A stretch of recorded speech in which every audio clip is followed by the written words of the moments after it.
I'm going to call the December 14, 2022 Williamsburg Planning Commission meeting to order.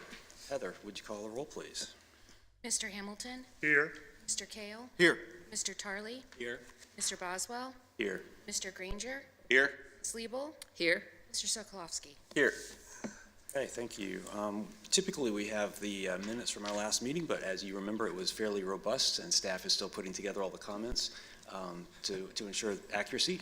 And so we will have those minutes, along with today's minutes, I presume, in January. We have on the agenda, the next item is an open forum, and I look out into the crowd. I think we're going to open that and close it very quickly. We don't have consent agenda items. Our first agenda item, 22-020, staff is tabling that without a discussion, so that gets us to 22-21. And Ms. Griffin. Good afternoon, Chairman Boswell and all members of the Planning Commission. Today we have before you a request by the city to amend a certain portion of the zoning ordinance, and I'll go right into that. This is PCR 22-021, and we're requesting the amendment of LB2, LB3, B1, B2, B3, and B4. And this is to remove certain retail uses as a by right use to require a special use permit to operate. And here it's a zoning map, and the highlighted red areas, the red and orange areas depict the business districts.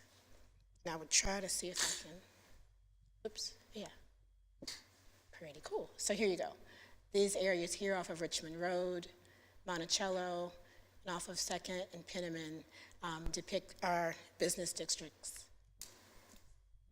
So types of uses, just wanted to talk just briefly about what by right means. So by right just simply means that our zoning ordinance allows certain uses, that if an owner of a property wants to come in or a business owner wants to come in and have that use, they can quickly go through the process. It does not require any public hearings. These uses by nature are considered to be in character with the zoning district in which they are allowed, and really to work seamlessly into the community. A special use permit, on the other hand, are for uses that are not work so seamlessly into the neighborhood, and you are allowed to put certain restrictions on special use permits. The thought here is that we have seen an uptick in vape shops and smoke shops in the city.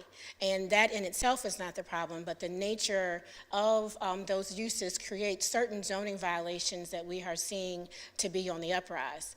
Right now in these zoning districts that I've mentioned, a retail use is a large umbrella, and several uses can be under retail use, and vape shop and smoke shop is one of them.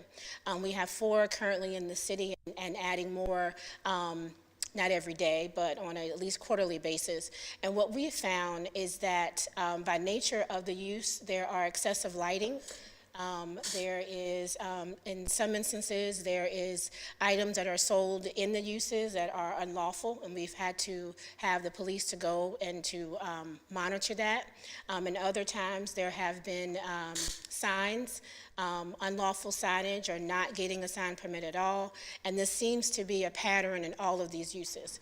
And the idea is that in requiring a special use permit, they come before the Planning Commission and they also come before the City Council to get approval.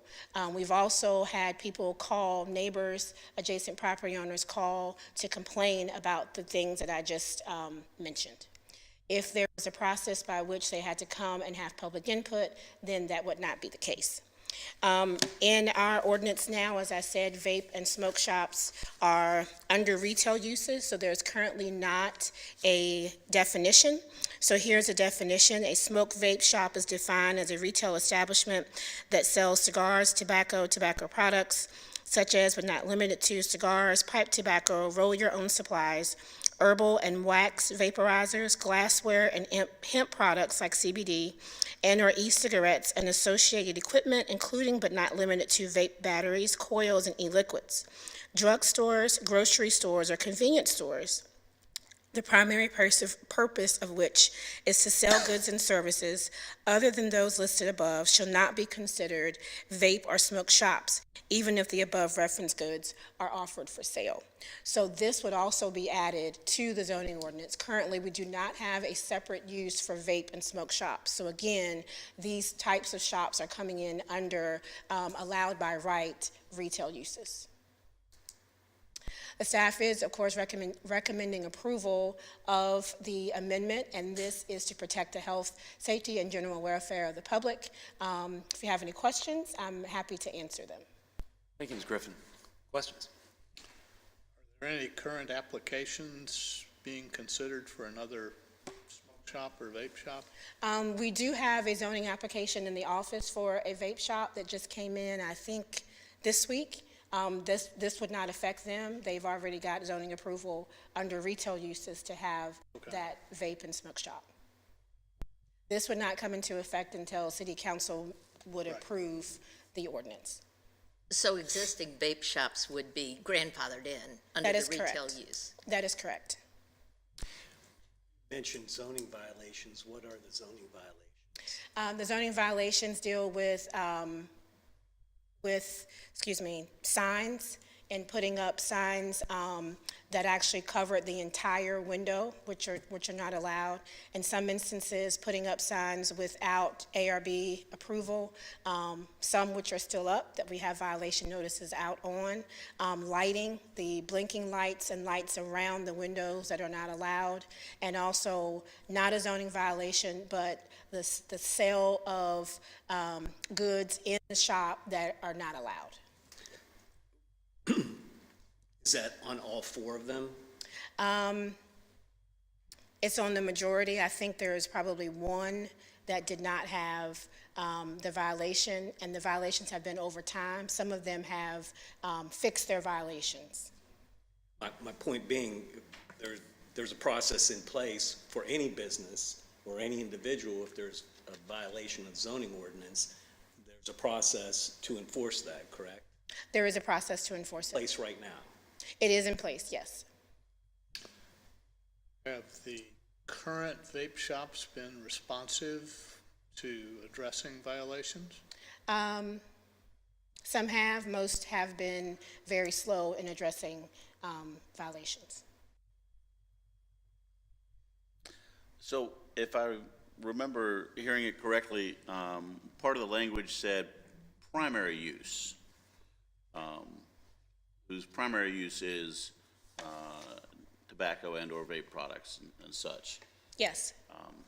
How is that going to be determined, what the primary use is? And I have a location in mind where someone has, I said, so what's going in there? And they said, oh, it's a convenience store. I said, really, a convenience store? Yep, they'll probably sell some vape and tobacco products too. And I'm like, okay, I see what you're doing. So I'm just wondering how that gets determined as to what the primary use is. So normally in the zoning world, I look at 50% or more of the use selling a certain type of good. Here we have drugstores, grocery stores, or convenience stores. Those have specific definitions. If they come in as one of those, then they can have vapes or smoking as a secondary, and usually 50% or more of the use of what the goods are being sold at that location. So is it based on the dollar amount of the goods sold, and is that tracked by the merchant, or is it based on the square footage consumed in the store?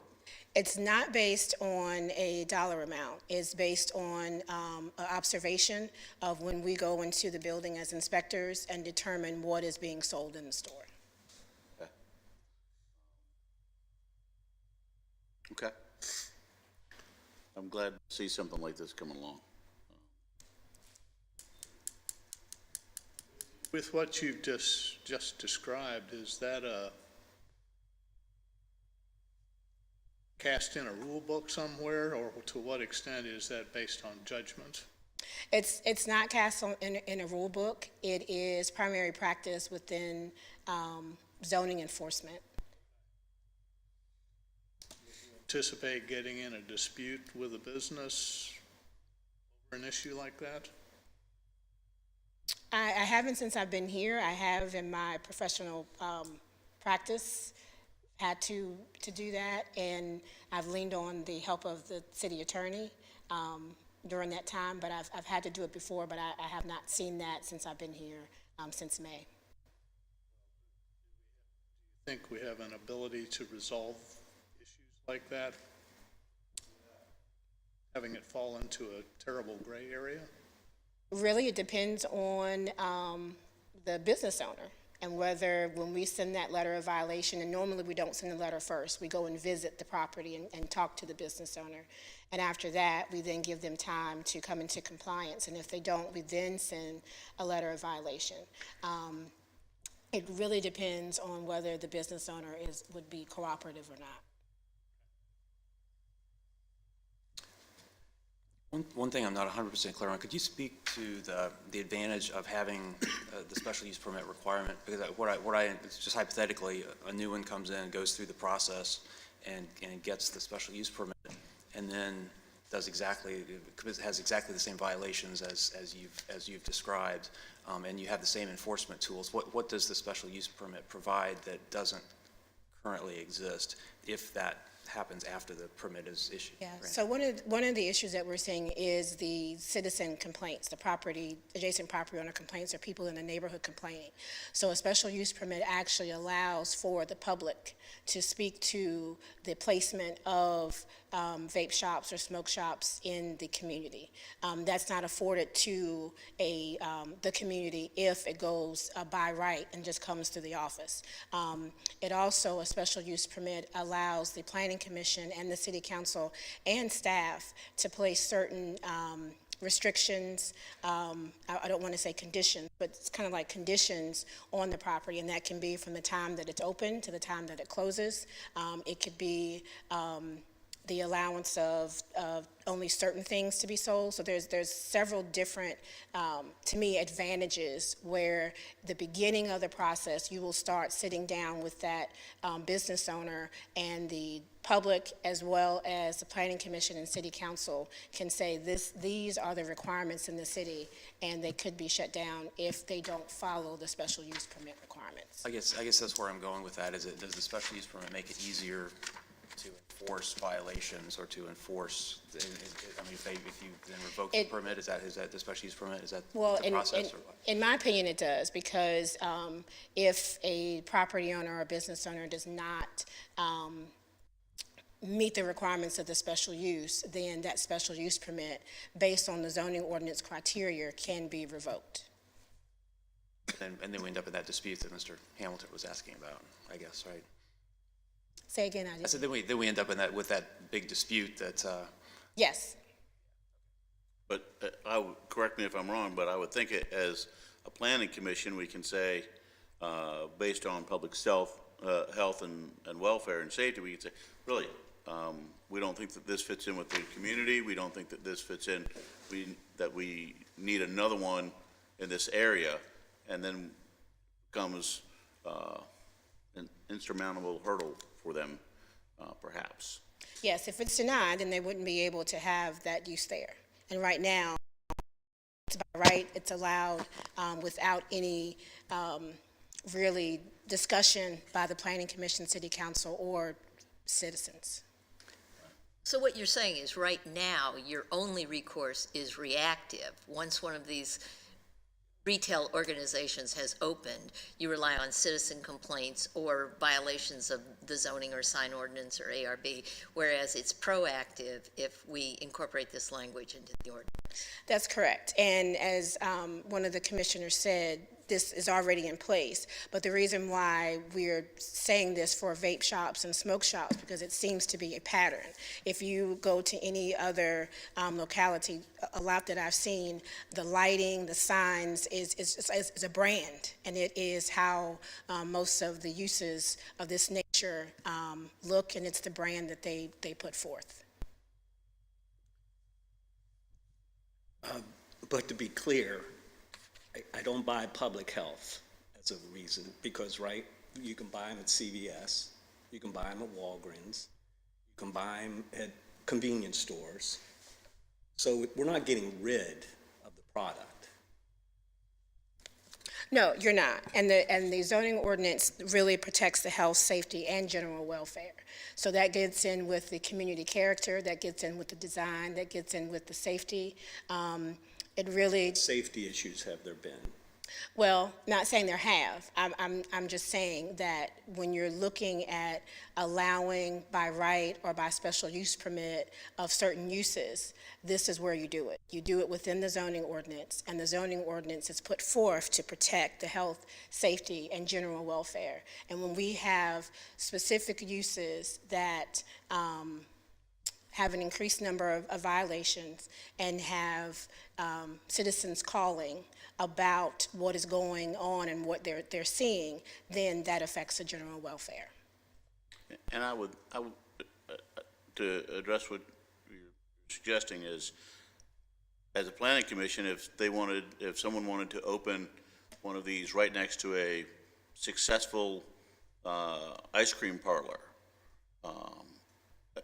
then we could say, you know what, we don't necessarily know that this is a good fit because it's right next to a youth-centric area, as opposed to one that's sandwiched between two bars and predominantly catered to by young adults like college students and such. So I think as a planning commission, that's where the public safety and fitting in with the environment would be an opportunity for us to weigh in, is the placement of them in regards to the neighboring properties and businesses. Compatibility in the neighborhood.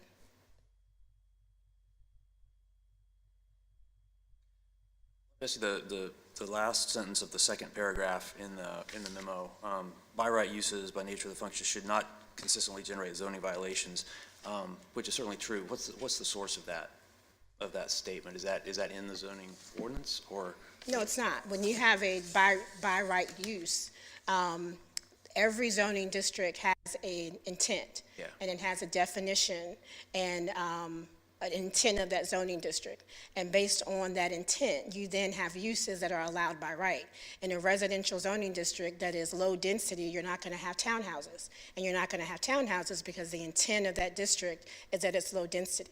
So again, that speaks to compatibility and the by right nature of some uses. Right. If you had a duplex, it would not be compatible in a single-family detached residential area. Right, but I'm just asking, is this kind of just a general principle? I mean, because you're saying you should not consistently generate zoning violations. Is that sentence just tailored specifically to this? No, that is Or is of that- any is there- by right use. It should not. No use should generate zoning violations, but surely you should not have a use that is incompatible with the intent of the zoning district, that by its nature then creates zoning violations, or contrary to what the use is, the intent of the district. Thank you. Other questions? We would, Heather, are there any speaker cards? I'm guessing not. Okay. Opening the public forum, closing the public forum for lack of public. Do we have discussion? Are we ready for a motion? I think it's setting up some reasonable tools to better manage what's going on out there in the business districts, is the way this strikes me. Certainly not prohibiting somebody from coming in and setting up a new shop.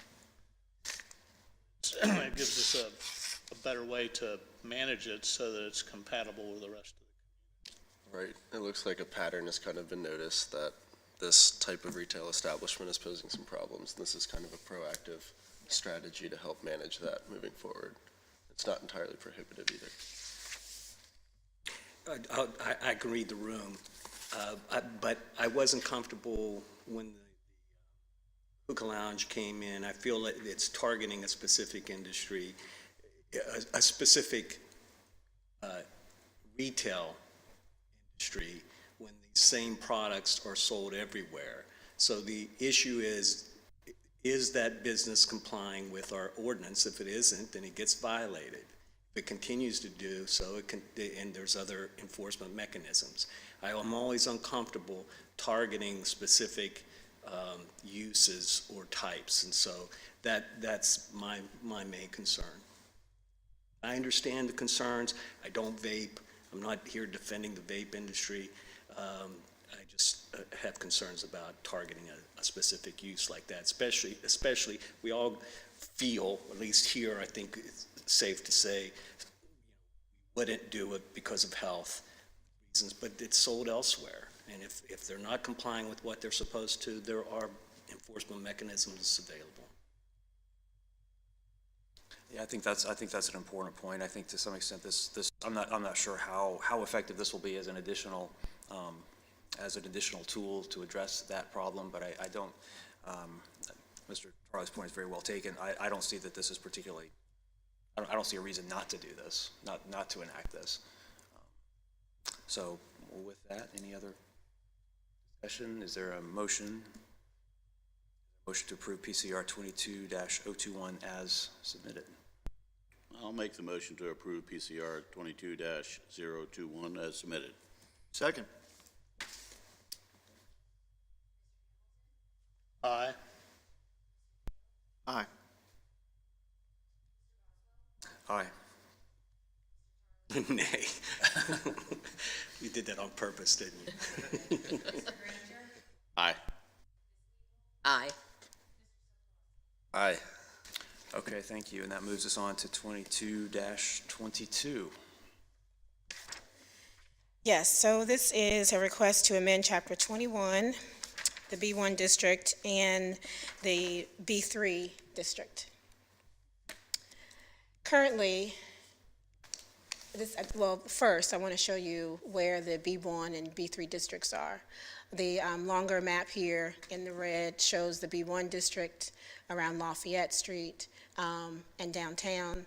And then to the left, you have the B3 districts, which is your Midtown Row and areas off of Monticello and Richmond Road.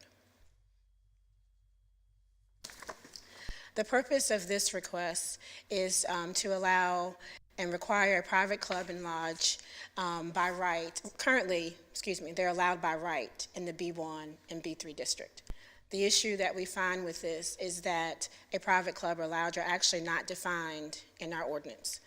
There is no definition that says what a private club or lounge is.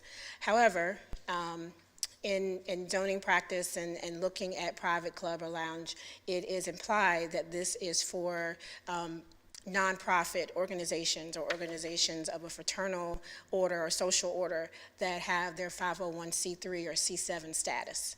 While that is something that is known in zoning practice, it is not in our ordinance, and we feel that we need to bring that clarity forth. In addition, at this time, a private club or lounge could be any business that wants to come forth and say, hey, we could be a private club or lounge. It can include anything from a swim club that has their own swim area. It can include a lacrosse club, but it also could include any business that wanted to say we wanted to open privately. And if that happens, we think that there should be some review of that particular business so we can make sure that it's compatible with the uses already in the B1 and B3 district. So this, again, just goes over what the by right status is and what a special use permit status is. It is the same. Again, right now, there is not a definition in our zoning ordinance of private club or lounge.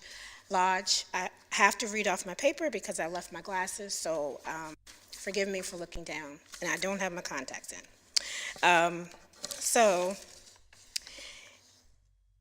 A private club or lounge is associated with an organization of a fraternal or social character, not operated or maintained for profit. In no event shall a commercial business be considered a private club for purposes of this section, even if membership is required or a membership fee is charged or donations are made by businesses to nonprofit organizations.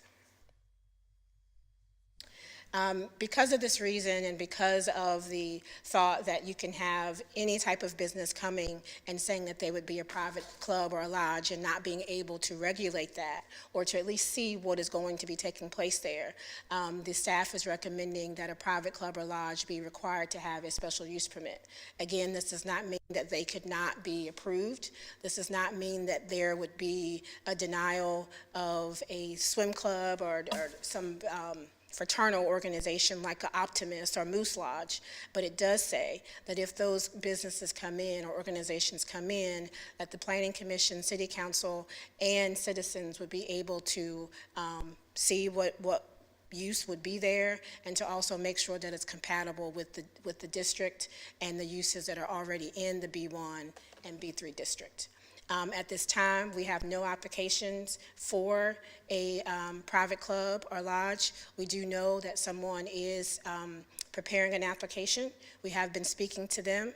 This ordinance here would not affect their request. We've talked that over. We've also had that conversation, just so you all know that this does not block anything that we have coming down the pipeline that has been discussed with the planning staff. If you have any questions, I'm happy to answer them.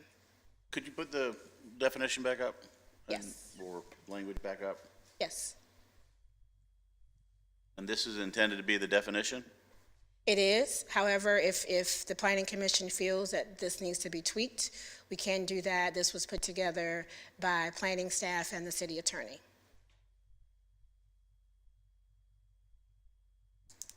So to clarify, a business can only be a private club or lodge if it is a nonprofit organization. Anything for profit would be classified as like a commercial That's correct. business. Okay. But you do have for-profits that would love to be able to say that they, They're- yes, right. are a private club or lodge. But you're correct. I guess I would want it to say, instead of not operated or maintained for profit, because many businesses aren't, is to actually designate it that it is designated as a nonprofit organization. I would think adding to that 501c3. Yeah. Yeah. Or something. Because it may not be C3, it could be.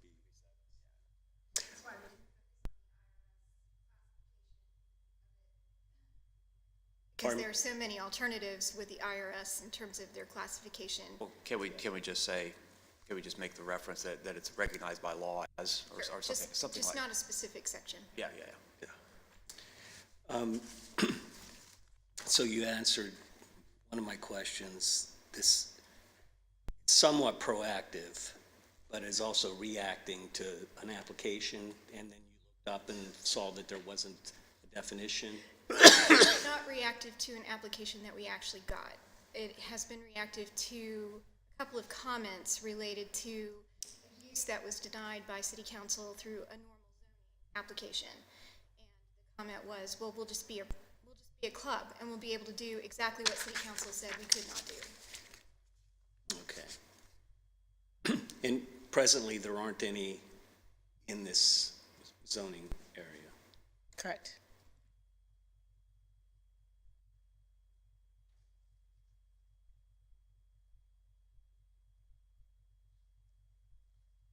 So I'm not objecting to targeting private clubs. What is it that we're trying to protect against here So or prevent? So, as the ordinance is currently drafted, as the city code is currently drafted, we don't define what we mean by a private club or lodge. So I can call myself a private club, I can charge you a $20 membership, and you can become a member of my private club, and then you can come in and do a use that has been specifically, is not either allowed or that City Council has rejected through a normal zoning application. So that's what we're trying to prevent, both in defining what we mean by private club or lodge, which we've always interpreted to mean a nonprofit, but it doesn't actually say that. And also, if someone wants to do that, that's fine. They need to come in and fill out a rezoning application for their specific business plan. as opposed to just calling themselves a private club, and they get in through that to do what isn't otherwise allowed in that zoning district. Is there a Mason's Lodge? So there's a Mason's Lodge on Francis Street. That's not in this. I don't know if Francis Street is in it. It would be grandfathered anyway. Yes, I believe it is, but it would be grandfathered. And just, it's not intended to prevent private clubs or lodge from locating in any of these zoning districts. But it needs to be what we define it as, or there needs to be an above-board zoning application that says this is what we're going to do with this business. Able to give us an example of the type of organization that was trying to use this as just hypothetically? So the individuals who were, who requested to have a hookah lounge then mentioned that they would just do a private club instead. That helps contextualize for me. Thank you. And an arcade could do the same thing if they wanted. They were just gonna be a private club, a teenage club, and you gotta have a membership, then we just come in and play arcade games. So again, this is not intended to stop any use, just when you request a use, it needs to be that use and not be called something else to do exactly what you want, even though the zoning ordinance doesn't allow it. So the proper process for that is to come to City Council and Planning Commission and request a zoning text amendment for an additional use, not simply to call yourself a private club and do whatever you want. I have zero desire to wordsmith the language on there. It seems like it does a great job of saying what it's not, but I'm not sure that I'm crystal clear on where it says what it is. Okay. A private club or lodge is a fraternal or social organization operated as a nonprofit in the Commonwealth of Virginia. It is not in the rest of the language. Okay. Yeah, I mean, fraternal and social, I feel comfortable with that. Other questions, comments, discussion? Have an open forum, so we're opening that and we're closing it. Is there a motion? CR 22-22 as I guess amended, right? Because we had made some suggestions. So as amended per our discussion and comments. So moved. Second.